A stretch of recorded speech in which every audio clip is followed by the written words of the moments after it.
再来看昨暗晡台北市的街头有一台大都会客运的电动公车，可能是电池出状况，造成规台车拢烧起来，加在是无人着伤。公运处嘛表示讲会来厘清导火原因，嘛要求讲共一批处20台车要全面停驶。另外，无共业者共车型的114台公车，嘛要伫3天内来检查完成。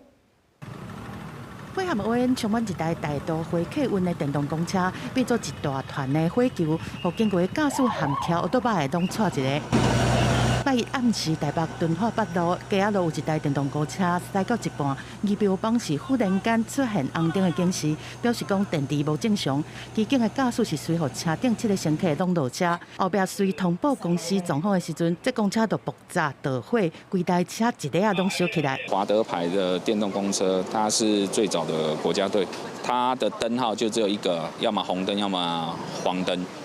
对啊，就是各种状况，它有不一样的归类，因为它的保护机制很多。好在乘客拢安全疏散，无造成较大的意外。公运处除了要厘清导火原因，嘛紧急下令，共批处20台车全面停驶。另外，无共业者共车型的114台车，嘛伫3天内完成总体检。针对同车型目前台北市总共有114辆，那我们也在不同业者的营运当中，我们也请这几家业者做一个检视。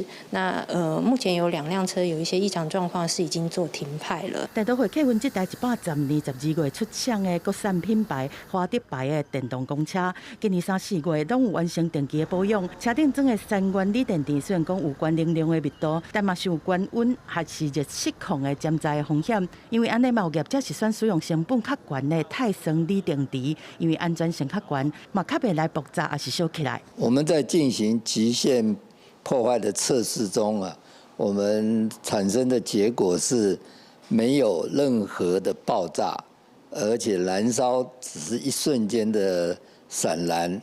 不会波及到旁边的模组。台北市目前总共差不多有3500台的公车，其中有858台是电动公车。公运处已经要求各经业者伫3天内完成全面检查，而且提出后壁的改善报告，推展绿色交通的时阵，安全嘛袂当拍折。公司新闻综合报道。